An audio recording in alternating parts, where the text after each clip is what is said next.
आप सभी को मेरा नमस्कार। मैं भुवनेश्वर ब्लेसिंग टीम से रूमा, जन्नत सरे और सैमुअल शेम द्वारा लिखित किताब the Buddha's wife the path of awakening together के 17वें अध्याय के बारे में चर्चा करती हूँ। तो चलिए आज के अध्याय की शुरुआत करते हैं।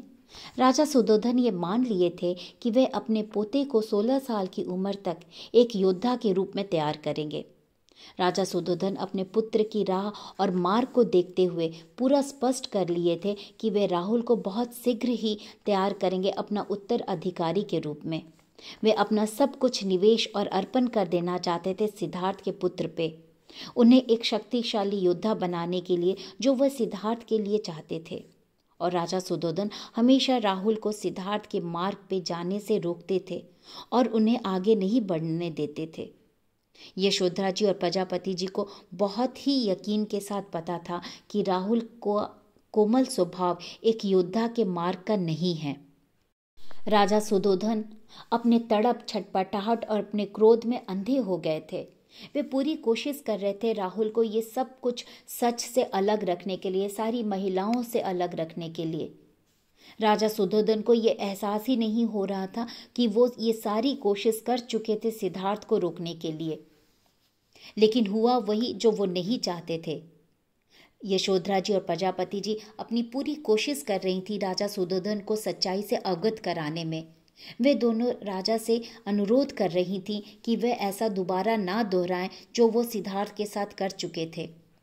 आखिर में राजा मान जाते हैं अस्थायी रूप में, ये कहते हुए कि एक साल के बाद वे अपना अंतिम आदेश देंगे। राहुल इन सब से उलझन में पड़ जाते हैं और वे यशोधरा जी के पास अपनी पीड़ा के साथ जाते हैं। और यशोधरा जी उन्हें बहुत ध्यान से सुनती हैं और भरोसा दिलाती हैं कि एक दिन उनके पिता जरूर आएंगे और उनका मार्गदर्शन करेंगे और उन्हें एक राह दिखलाएंगे। किसी न किसी तरह सभी संकेत के खिलाफ यशोधरा जी की उम्मीद और विश्वास था कि सिद्धार्थ लौटेंगे, लेकिन दिल में कहीं ना कहीं संदेह और भ्रम तो था ही। यशोधरा जी सिद्धार्थ के साथ जुड़ना बंद कर दी थी। जो वो तपस्या कर रही थी उनकी तरह अपने आप को ढाल रही थी। दिन में एक बार खाना, नीचे जमीन पे सोना, पीला गेरुआ वस्त्र पहनना। हालांकि यशोधरा जी के पास महल में सारी सुख और सुविधाएं थी, आराम थी, लेकिन जीवन में पहले जैसा सुख नहीं रहा। और जो तपस्या वो कर रही थी वो भी उन्हें स्थायी शक्ति ना दे सकी, ना शांति दे सकी। वे फिर से बेचैन और अज्ञात के पीछे भागने लगी, कुछ और अलग की अपेक्षा करने लगी। फिर से जीवन में स्पष्टता और परिवर्तन का क्षण कुछ और के लिए चाहने लगी।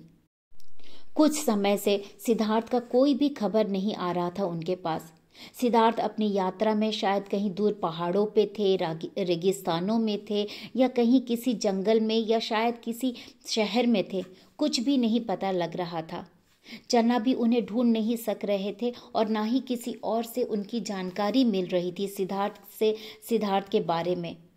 बस यशोधरा जी इंतजार ही कर रही थीं। और फिर यशोधरा जी कहती हैं, आखिरकार एक दिन बुद्धा के प्रबोधन का समाचार लेकर आते हैं चन्ना, और वो बुद्धा सिद्धार्थ थे। वे अपने आँखों को बंद कर लेती हैं, ये कहते हुए, मेरे आश्चर्य की कल्पना कीजिए प्रजापति जी। और वे हैरान हो जाती हैं, व्याकुलता में भागने लगती हैं। पता नहीं किस कारणवश, इतनी गंभीर वजह से होने पर भी वे यशोधरा जी और प्रजापति जी एक दूसरे को देखती हैं और अकाल्पनीय तरीके से हंसने लगती हैं, क्योंकि सब कुछ होते हुए पर भी सिद्धार्थ प्रजापति जी के बेटे थे, पति थे यशोधरा जी के, और राहुल के पिता थे। यशोधरा जी अपनी पुरानी बातों को स्मृति पे हंसने लगती हैं, और ये सब बाकी भी उनसे जो सुन रही थी कहानियां, वे भी हंसने लगती हैं। यशोधरा जी की वो सारी बीती हुई पुरानी यादें फिर से संजीव हो जाती है, लेकिन प्रजापति जी को वहाँ की हलचलता पे कोई भी फर्क नहीं पड़ता है। फिर यशोधरा जी कहती हैं, उस मठ में अपनी कहानी को आगे ले जाते हुए, चन्ना कहते हैं कि ये सब कुछ हुआ बोध गया में, जो कि पवित्र शहर बनारस के पास है। वे ध्यान में 39 दिनों तक बैठे रहे और फिर परिवर्तित हो गए बुद्धा में। एक जागृत अवस्था में प्रबोधन हो गया और जल्द ही वे अपनी पहली धार्मिक सभा आयोजित किए। वहाँ पे उन्होंने अपना वचन दिया अपनी छोटे से सभा में, जिसमें कुछ धार्मिक पुरुष भी आए हुए थे। वहाँ पे बुद्धा ने अपना 4 महान सच और 8 गुण मार्ग या पथ पे चलने या 4 नोबल ट्रुथ और 8 फोल्ड पाथ का ज्ञान दिया, जिससे हर सच्चे साधव को दुख से अंत का एक मार्ग प्रदान किया। ये मार्ग सिखाने में वो अपनी यात्रा में जुट गए। उनके उपदेश बहुत का ध्यान आकर्षित करता रहा। सैकड़ों लोग उनके साथ जुटते जा रहे थे, उनकी धार्मिक बातों को सुनते थे। उस गंगा के मैदानी जगहों में अपनी धार्मिक बातें किया करते थे वे, और जीवन के हर क्षेत्र से बड़ी संख्याओं में लोग जुटते जा रहे थे, जिससे अछूत जाति के भी शामिल होते गए। ये एक हैरानी की बात थी, लेकिन ये समझ में आ गया था कि ये युवक सिद्धार्थ की धुन थी, जिसमें वो वास्तव में एक सच्चे और प्राकृतिक स्वभाव थे, और यही वजह बुद्धा बनाया सिद्धार्थ को, जिससे यशोधरा जी बहुत खुश हो जाती हैं सुन के। सिद्धार्थ के जागृत और बुद्धत्व से यशोधरा जी बहुत बहुत प्रसन्न हो जाती हैं।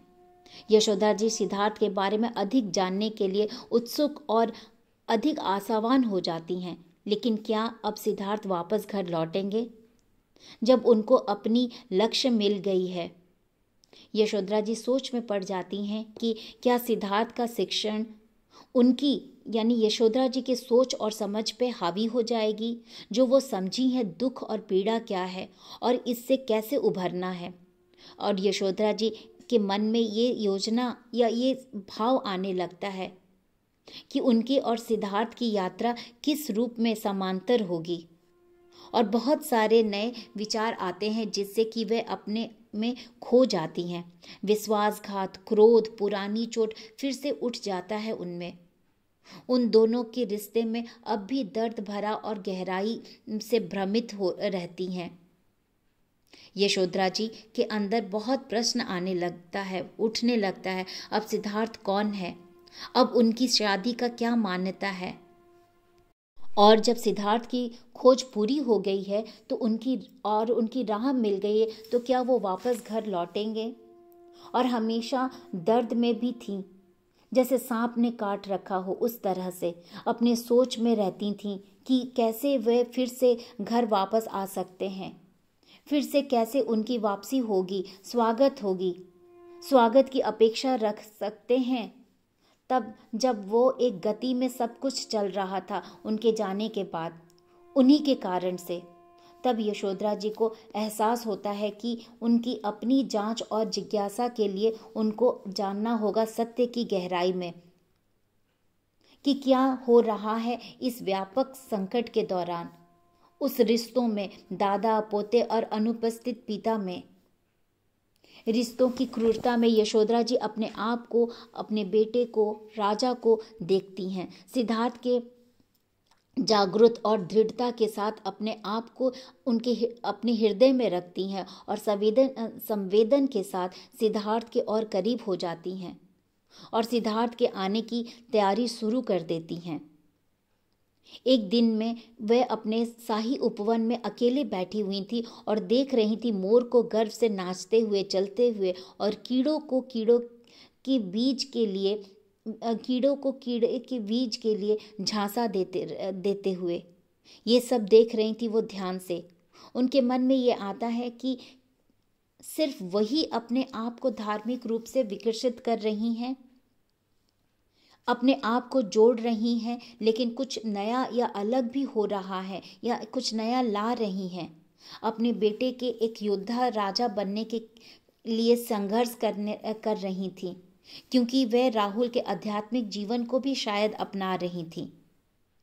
और यशोधरा जी अपने आध्यात्मिक अभ्यास और साधना में कुछ और नया जोड़ने लगी। वो है सत्ता विरोध या विरोध करने की शक्ति। और यशोधरा जी कि इस सत्ता या राज्य विरोध की शक्ति के साथ यह अध्याय यहीं समाप्त होता है। नमस्कार।